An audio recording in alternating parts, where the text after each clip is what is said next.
বন্ধুরা, আজকে ভারতবর্ষের মাটিতে লক্ষ্য করে দেখেছেন, ভারতবর্ষকে বলা হয় এটা কি ধর্মনিরপেক্ষ দেশ।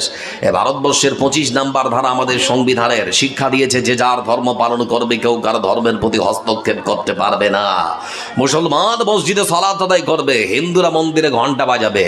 যারা বসে আছেন প্রশ্ন করছি আপনাদের, আমার হিন্দু ভাই অমল বিমল যারা দুর্গাপূজার জন্য মণ্ডপ তৈরি করে রাস্তায়, আমরা মুসলমান কোনোদিন বাধা দিয়েছি? কোনোদিন বাধা দিয়েছি? তাহলে আমি মুসলমান 5টা মিনিটের জন্য রাস্তার পাশে দাঁড়িয়ে যদি নামাজ পড়ি, তাহলে তোমাদের মাথা ব্যথা হয় কেন? এর প্রশ্নের সদুত্তর আমরা কোথায় পাবো?